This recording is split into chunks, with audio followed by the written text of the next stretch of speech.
घड़ी में 9 बज गए हैं। वक्त हो गया है आपके favourite morning prime time show 9 बज गए का। आपके साथ हूं मैं नेहा बाथम। कोरोना को लेकर शहर शहर बेबसी का आलम है। गुस्से की वो तस्वीरें सामने आ रही हैं जो आक्रोश से भरी हुई हैं, जो कुछ ना कर पाने का दरअसल मलाल है।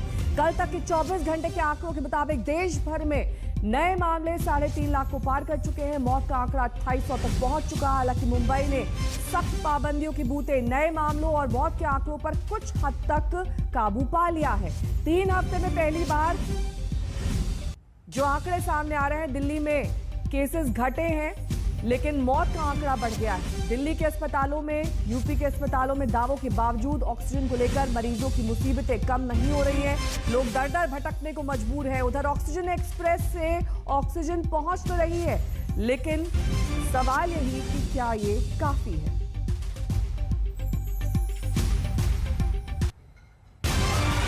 और दिल्ली से जो आंकड़े सामने आ रहे हैं, दरअसल दोनों तरीके से अगर इसे देखा जाए और समझा जाए तो 24 घंटे में संक्रमण के आंकड़ों में कमी आई है लेकिन मौत का आंकड़ा बढ़ा है। एक दिन में राजधानी में 20,201 नए मामले आए हैं लेकिन 380 लोगों की जान चली गई है। 24 घंटे में राजधानी में 22,055 लोग ठीक हुए हैं। ये ताजा आंकड़ा 24 घंटे का दिल्ली का सामने आ रहा है। ऑक्सीजन लेकर दिल्ली पहुंची है ऑक्सीजन एक्सप्रेस। अलग अलग राज्यों से दरअसल सीएम केजरीवाल ने मदद मांगी थी और इसी के तहत अब 4 कंटेनर्स में 70 मीट्रिक टन ऑक्सीजन दिल्ली पहुंच चुकी है। कोरोना के कहर से करा रही दिल्ली वालों के लिए उम्मीदों से भरी ऑक्सीजन एक्सप्रेस दिल्ली के कैंट जो रेलवे स्टेशन है वहां पर पहुंच चुकी है। आप देख पा रहे हैं कि ये जो ऑक्सीजन एक्सप्रेस है इसमें 4 जो बड़े बड़े टैंकर हैं वो यहाँ पर पहुंचे हुए हैं। बाकायदा इसमें ड्राइवर भी है, जो पुलिस अधिकारी हैं वो भी यहाँ पर मौजूद हैं। जिंदल स्टील एंड पावर ने ये जो ऑक्सीजन है वो भिजवाई है और बाकायदा इसमें लिखा भी हुआ है, हमने मन में ठाना है सबकी जान बचाना है। तो ये बाकायदा सुरक्षा के तहत ये जो एक्सप्रेस है वो ऑक्सीजन एक्सप्रेस यहाँ पर पहुंची हुई है तकरीबन 4 बजे के लगभग दिल्ली कैंट रेलवे स्टेशन पर, जिसमें 4 जो कंटेनर है वो रखे हुए हैं और ये जो कंटेनर है वो दिल्ली के अलग अलग अस्पतालों में पहुंचाए जाएंगे, उन अस्पतालों में जहां पर ऑक्सीजन की किल्लत है। जब ये ऑक्सीजन एक्सप्रेस पहली पहुंची यहाँ पर, उसके पहले ही यहाँ पर भारी फोर्स तैनात थी। इस एक्सप्रेस में 4 कंटेनर हैं जिसमें ड्राइवर मौजूद हैं, जो अधिकारी हैं पुलिस यहाँ उस ड्राइवर की डिटेल ले रहे हैं और बाकायदा ग्रीन कॉरिडोर के जरिए, ग्रीन कॉरिडोर जो दिल्ली पुलिस है मुहैया कराएगी, उसके बाद जो ये ट्रेन में कंटेनर पहुंचे हैं उनको दिल्ली के अलग अलग इलाकों में और अलग अलग अस्पतालों में पहुंचाया जाएगा जहां ऑक्सीजन की काफी ज्यादा किल्लत है। कैमरामैन रविकांत के साथ अरविंद ओझा, दिल्ली आज तक। कोरोना के कहर से करा रही दिल्ली वालों के लिए और इस वक्त हमारे तमाम संवाददाता जुड़ गए हैं जानकारी के साथ। कुमार कुणाल हमारे संवाददाता दिल्ली से जुड़ गए हैं, शिवेन श्रीवास्तव लखनऊ से हैं, आगरा से मेरे सहयोगी आशुतोष मिश्रा हैं और साथ ही भोपाल से रवीश पाल सिंह है। लेकिन सबसे पहले कुमार कुणाल, आपका रुख करते हुए, क्या दिल्ली में 24 घंटे का जो आंकड़ा है संक्रमितों का इसलिए कम हुआ है क्योंकि टेस्टिंग कम हो रही है और तमाम लैब से और टेस्टिंग सेंटर से कह दिया गया है कि अब टेस्टिंग पर थोड़ा अंकुश लगाएं, इस तरह का कोई दबाव है? देखिए, ये दबाव हो ना हो लेकिन जो आंकड़े बताते हैं उससे साफ तौर पर ये झलक रहा है कि टेस्टिंग कम हुई है। 10 दिन पहले 1 लाख से ज्यादा टेस्टिंग हो रही थी और कल जो आंकड़े आए हैं उसमें सिर्फ 57,000 टेस्टिंग है, यानी लगभग आधी टेस्टिंग पर मामला आकर के अटक गया है। जो संक्रमण दर है वो अब भी चिंताजनक है, 35% से ऊपर है। यानी आंकड़े जो अगर हम एक्चुअल फिगर में देखें तो वो 20,000 से थोड़ा ऊपर नजर आते हैं, लेकिन संक्रमण जो है वो अगर 100 लोगों की जांच हो रही है तो उसमें 35 पॉजिटिव आ रहे हैं, संक्रमित आ रहे हैं। तो ये चिंता का विषय है। उससे भी बड़ी जो चिंता का विषय है वो है 380 मौतों का। ऑक्सीजन की कम सप्लाई, बिस्तर न मिलना, इसकी वजह से मौत ज्यादा हो रही है, यानी हर 4 मिनट या उससे भी कम में 1 मौत राजधानी में हो रही है। तो इस तरीके से जो स्थिति है वो अब भी आउट ऑफ कंट्रोल है, कहीं से भी संभली हुई नहीं दिखाई पड़ रही है। कह सकते हैं कि आंकड़ा कम हुआ है 20,000, लेकिन जब आप टेस्ट कम करेंगे तो आंकड़े भी कम आएंगे, ये भी समझने वाली बात है। और जो जमीनी हकीकत है, जैसा हम हर रोज दिखा रहे हैं कि लोग दर दर भटक रहे हैं, बिल्कुल जमीनी हकीकत इससे काफी अलग है। जो आंकड़े सामने आ रहे हैं दरअसल एक्चुअल आंकड़े हैं भी या नहीं, इस पर एक सवाल बना हुआ है। लेकिन ये वो कहानी है जो पिछले कई दिनों से शहर शहर दोहराई जा रही है। सरकारें हाँफ रही हैं, सिस्टम कांप रहा है, लोग दर दर भटकने को मजबूर हैं और ऑक्सीजन से लेकर बेड तक की तलाश जिंदगी पर भारी पड़ रही है। अभी कल ही मेरे एक मामा लगते हैं, वो भी एक्सपायर हो गए इस चक्कर में। उनके लिए हम रात भर इतना परेशान हुए ना, मतलब कोई हमने दिल्ली का हॉस्पिटल नहीं छोड़ा होगा। एट दी एंड मेरे सामने उनको तड़पते हुए मरना पड़ा, मेरे सामने। मतलब मैं उन्हें यूँ देख रहा था दूर से और वो तड़प रहे। और वो सिचुएशन मेरे को रात भर। 84 है इनकी एज। 84 ईयर जी। और कोरोना पेशेंट हैं और आप लोग इनको लेके यहाँ पर डिस्ट्रिक्ट हेल्थ ऑफिसर की आपके पास सिफारिश है? किसी की नहीं है जी, कुछ कोई तैयारी नहीं है। आप इधर जाओ एसडीएम ऑफिस, 48 घंटे में रिपोर्ट दे रहे हैं। अब आदमी 48 घंटे थोड़ी वेट करेगा। हम ऑक्सीजन लेने के लिए खड़े थे, वो गुजर गए, तो कोई फायदा नहीं है लाइन में लगने का, वो चले गए बेचारे। कितने बजे की बात है? सुबह 7 बजे गए। 7 बजे रात को वो भी खड़े थे करीब 1 बजे से। तो इनके घर में जिसके लिए वो खड़े थे वो गुजर गए। के लिए भी कामयाब हो जाता है। कोई ज़्यादा सीरियस होता है तो एक ही में ख़त्म हो जाता है, वेटिंग करनी पड़ती है। कोई हॉस्पिटल में नहीं लेते जिसको, तो वहाँ इंतज़ार करते रहो। तो हॉस्पिटल ले ही नहीं रहे। कोरोना तो दूसरे हॉस्पिटल रेफर कर देते हैं। कोरोना का पेशेंट को तो दूसरे LHP रेफर कर देते हैं। अच्छा, यहाँ तो ले ही नहीं रहे। सारे में तो नहीं ले रहे? नहीं, ये कोरोना का नहीं ले रहे, वो LNJP या झज्जर रेफर कर देते हैं। अच्छा, ऑक्सीजन का ही आ रहा है, जो कुछ आ रहा है वो, बगैर ऑक्सीजन कुछ है ही नहीं है। ऑक्सीजन का ही पेशेंट आ रहा है, बाकी कोई पेशेंट नहीं आ रहा। यहाँ पर हम पेशेंट को लेके आए, हमसे 1 लाख रुपए एडवांस लिया इन्होंने कि आप पहले पेशेंट को लेके आए, 1 लाख रुपए एडवांस दीजिए। रात को हमको बोला कि अब ICU में शिफ्ट करना है, हमने कहा कर दीजिए। रात को 1 बजे हमको बोला कि आपकी हमारे यहाँ ऑक्सीजन ख़त्म हो रही है, अपने अपने पेशेंट ले जाओ। सारे ICU में 20 पेशेंट थे, इन्होंने सबको बोला अपने आप अरेंजमेंट करो और ले जाओ। 10-12 लोग ले भी गए। उसी रात 3 पेशेंट ऑक्सीजन की कमी से ICU में एक्सपायर हो गए। हमारी मदर को भी हमने एम्बुलेंस बुला के उसमें शिफ्ट किया। और एक राहत भरी खबर महाराष्ट्र से, जहां पर 3 हफ्ते में पहली बार 50,000 से कम संक्रमितों का आंकड़ा सामने आ रहा है। दरअसल महाराष्ट्र में पिछले काफी समय से लॉकडाउन चल रहा है। 50,000 से कम मामले 3 हफ्ते में पहली बार सामने आए हैं। महाराष्ट्र में मामले घटकर 48,700 हो गए हैं। मौत का आंकड़ा 524 है। एक दिन में करीब 72,000 मरीज ठीक हुए हैं।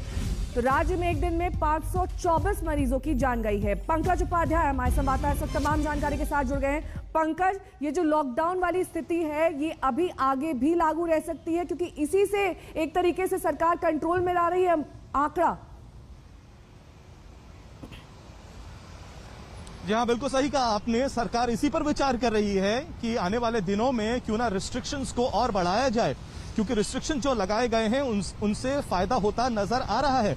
न सिर्फ मुंबई में बल्कि महाराष्ट्र के और राज्यों में भी फायदा होता नजर आ रहा है।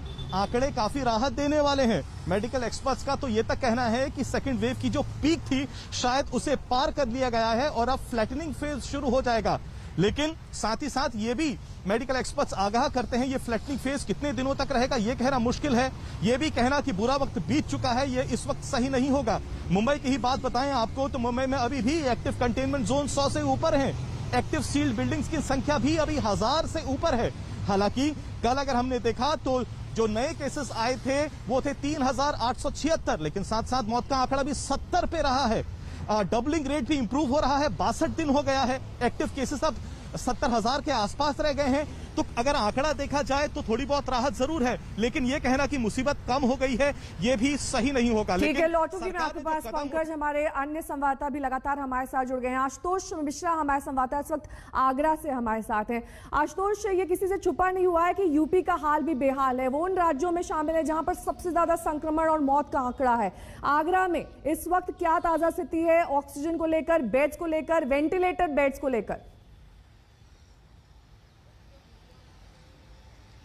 नेहा, जो छोटे शहर हैं, खासकर मेट्रोपॉलिटन शहर से जब आप इस तरफ आएंगे आगरा मेरठ की, और यहाँ की स्थिति दरअसल ज़्यादा भयावह है।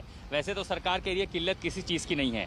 कल जब मैंने मेरठ से यात्रा शुरू की तो अकेले एक प्राइवेट अस्पताल में 24 घंटे में 8 लोग मर गए थे केएमसी अस्पताल में, क्योंकि वहाँ ऑक्सीजन ख़त्म हो गई थी। आलम यह है कि ब्लैक मार्केट में ऑक्सीजन तो मिल रही है, लेकिन अस्पतालों में ऑक्सीजन नहीं है। अस्पताल हाथ खड़े कर दे रहे हैं। कई अस्पतालों ने बैनर पोस्टर लगा दिए, हमारे पास ऑक्सीजन नहीं है, अपने मरीज को यहाँ से ले जाएं। दूसरे कई अस्पताल कह रहे हैं हमारे पास बेड फुल है, हम यहाँ मरीजों को भर्ती नहीं कर सकते। इन सब के बीच प्रशासन बैठकें तो कर रहा है, लेकिन अस्पताल हाथ खड़े कर रहे हैं कि देखिए हमारे पास अगर सप्लाई नहीं है तो हम करें तो आखिर करें क्या। कई सारे अस्पताल लगातार SOS अलार्म भी भेज रहे हैं। इस स्थिति के बीच में ना अस्पतालों में बेड मुहैया है, ना ऑक्सीजन मुहैया है। दिक्कत इसलिए भी बढ़ रही है शहरों में क्योंकि पंचायत चुनाव है, ये नहीं पता आगे नतीजे क्या होंगे। लौटूंगी मैं आपके पास। शिवेंद्र श्रीवास्तव हमारे संवाददाता लखनऊ से हमारे साथ जुड़ गए हैं। शिवेंद्र, आप लगातार लखनऊ से अपडेट्स देते रहते हैं और बताते हैं किस तरीके से वहां पर स्थिति भयावह होती जा रही है, लेकिन कई ऐसे हेल्पलाइन नंबर्स, टोल नंबर्स जारी किए जाते हैं जिस पर अगर आप कॉल करिए तो या तो वो नंबर लगता नहीं है, या वो बिजी होता है, या फिर उन नंबर्स पर यह कह दिया जाता है कि यहाँ पर दवाएं और ऑक्सीजन की कोई सुविधा जैसी प्रोविजन है ही नहीं इस नंबर पर। देखिए नेहा, ये केवल नंबर्स की बात नहीं है, बाकी और चीजें भी देखी जाए तो लगता है सिर्फ कागजी दावे हैं। हालांकि स्थिति को सुधारने की कोशिश जरूर हो रही है, लेकिन धरातल पर उसका असर कोई नहीं दिखता। सरकार ने साफ तौर पर कहा कि कोई भी प्राइवेट अस्पताल किसी को भर्ती करने से नहीं मना कर सकता, लेकिन जमीनी हकीकत देखिए तो सरकार के कहने के बावजूद अस्पताल के बाहर लोग दर दर भटक रहे हैं। वो प्राइवेट अस्पताल की बात छोड़ दीजिए, यहाँ कोविड कमांड सेंटर बना हुआ है। कल ही हमने उस पर पूरी रियलिटी चेक किया, उसमें कई फैमिलीज खड़ी थी जो 5-5, 6-6 घंटे से खड़ी थी, क्योंकि उनको अस्पतालों से कह दिया था कि चिट्ठी बनवा के लाइए, और कोविड कमांड सेंटर से उनको कोई मदद नहीं मिल रही थी। एक फैमिली ऐसी भी मिली जो गाड़ी 800 मारुति के अंदर सिलेंडर और अपनी बीमार मां को रख करके 2 दिन से भटक रहे हैं कि उनको कहीं भर्ती हो जाए, कहीं इलाज मिल जाए, कहीं मदद मिल जाए, लेकिन नहीं मिली।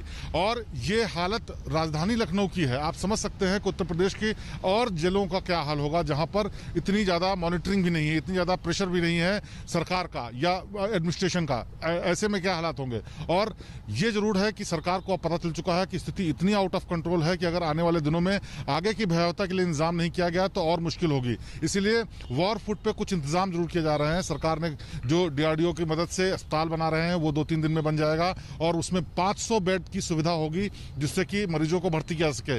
इसी तरीके के मेक शिफ्ट अरेंजमेंट्स और भी किए जा रहे हैं जिससे कि किसी भी तरीके की दिक्कत ज्यादा बढ़ती है तो उसमें मदद की जा सके।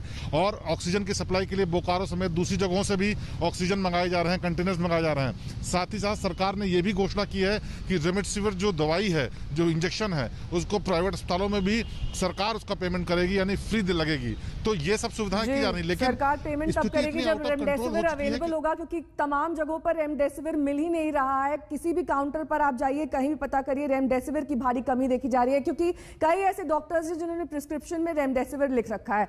इस वक्त रवीश पाल सिंह हमारे संवाददाता भोपाल से हमारे साथ जुड़ गए हैं। रवीश, भोपाल की क्या स्थिति है, क्योंकि MP एक ऐसा राज्य जहां पर लगातार संक्रमितों का आंकड़ा बढ़ रहा है, ऐसे में जो भोपाल के हमारे दर्शक हैं उनको क्या जानकारी देना चाहेंगे आप? किस तरीके से वहां अलग अलग अस्पताल में इस वक्त इंतजाम है या फिर ऑक्सीजन की कमी है, क्या जानकारी मिल रही है? देखिए, अगर बात मध्य प्रदेश की करें तो नेहा आपको बता दें कि मध्य प्रदेश और पड़ोसी राज्य छत्तीसगढ़, ये दोनों राज्य मिलकर के इस वक्त मध्य भारत का सबसे बड़ा हॉटस्पॉट बने हुए हैं। मध्य प्रदेश में 13,000 से ज्यादा नए मामले रोजाना सामने आ रहे हैं, और चिंता की बात यह है कि दरअसल यहाँ पे जो एक्टिव केस है वो करीब 1 लाख के पास पहुंच गए हैं, जो कि सवाल खड़े कर रहे हैं, क्योंकि इतनी व्यवस्था फिलहाल 1 लाख एक्टिव केस के हिसाब से मध्य प्रदेश में नहीं है। अस्पतालों में बेड अभी से फुल हो चुके हैं। हमने पहले भी रिपोर्ट दिखाई थी कि कैसे तमाम बड़े अस्पताल मरीजों को वापस भेज रहे हैं क्योंकि उनके यहाँ बेड नहीं है। ऑक्सीजन की किल्लत इस हद तक मध्य प्रदेश में है कि अब सड़क मार्ग हो, रेल मार्ग हो या वायु मार्ग हो, तीनों जगहों से ही मध्य प्रदेश के लिए ऑक्सीजन की सप्लाई हो रही है। ग्वालियर और भोपाल से बोकारो के लिए हवाई जहाज उड़ रहे हैं वायुसेना के, 2 टैंकर लेकर के जा रहे हैं, फिर वहां से टैंकर रिफिल होकर आ रहे हैं। इंदौर से जामनगर के लिए वायुसेना के विमान टैंकर लेकर जा रहे हैं। ये तमाम व्यवस्थाएं की जा रही हैं क्योंकि अभी तक की स्थिति के मुताबिक मध्य प्रदेश में ऑक्सीजन की कमी है। सरकार हालांकि दावा कर रही है कि उपलब्धता पहले से ज्यादा है, लेकिन मरीज जिस तेजी से बढ़ रहे हैं ये उपलब्धता भी कम साबित होती दिख रही है। और इसीलिए आने वाले दिनों में मध्य प्रदेश की बात करें या फिर राजधानी भोपाल की, जहां पे रोजाना करीब 1800 से ज्यादा नए मामले सामने आ रहे हैं, रहे हैं वहां पे हालात और भयावह हो ठीक है। सकते हैं। रेमडेसिविर इंजेक्शन की मैं आपको बात बताऊं नेहा, छोटा सा समय लूंगा, तो रेमडेसिविर इंजेक्शन भी अस्पतालों में कई जगहों पर उपलब्ध नहीं है। बिल्कुल, आप सभी का बहुत बहुत शुक्रिया इन तमाम अपडेट्स के लिए, क्योंकि अलग अलग शहरों की तस्वीर हम यहाँ अपने दर्शकों तक पहुंचाने की कोशिश कर रहे हैं ताकि थोड़ा बहुत आइडिया उन्हें मिल सके कि कैसे संक्रमितों का आंकड़ा बढ़ने की वजह से तमाम तरह की जो सुविधाएं हैं वो अब कम होती जा रही है। लेकिन सवाल उस वैक्सीन का भी है जिसकी कीमत से लेकर सप्लाई तक पर सियासी घमासान हो रहा है। कई राज्यों ने वैक्सीन फ्री में लगाने का फैसला किया तो कीमत पर अब भी कलह जारी है। हमारे ऑफिसर्स, हमारे सभी मंत्रीगण, हमारे सभी लोग रात रात भर पिछले कुछ दिनों में जब से ऑक्सीजन की कमी हुई है, एक एक अस्पताल जहाँ जहाँ कमी है वहाँ सप्लायर से, मैन्युफैक्चरर से, ट्रक ड्राइवर से जो लेके आ रहा है उससे फ़ोन कर करके कोशिश कर रहे हैं कि समय पे अस्पताल में पहुँचे। मैं ये नहीं कहूँगा कि सारी कोशिशें कामयाब रही, कई जगह फेल भी हुए हम लोग और कई जगह हम समय पे ऑक्सीजन पहुंचाने में हमारी टीम कामयाब भी हुई। पीएम केयर्स में भी 8 यूनिट्स ऑलरेडी दिल्ली सरकार को सैंक्शन हो चुके थे और उस सैंक्शनिंग के बाद में जो है ये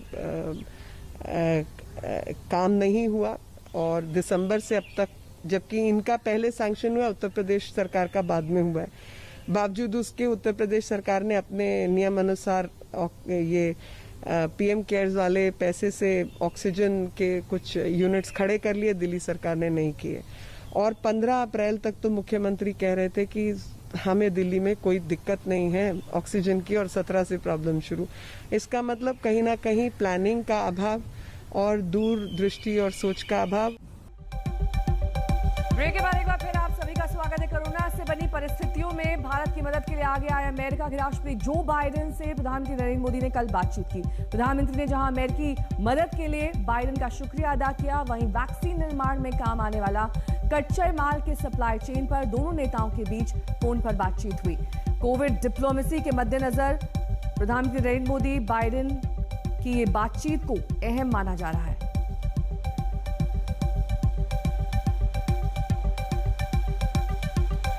फिलहाल यहां रुक रहे हैं छोटे से ब्रेक के लिए। ब्रेक के उस पार 100 शहर 100 खबर, देखते रहिए आज तक।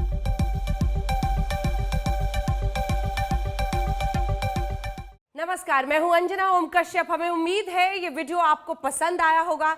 लेटेस्ट खबरों के लिए यूं ही देखते रहिए आज तक और इस वीडियो के पसंद आने पर लाइक, शेयर एंड सब्सक्राइब करना ना भूलें।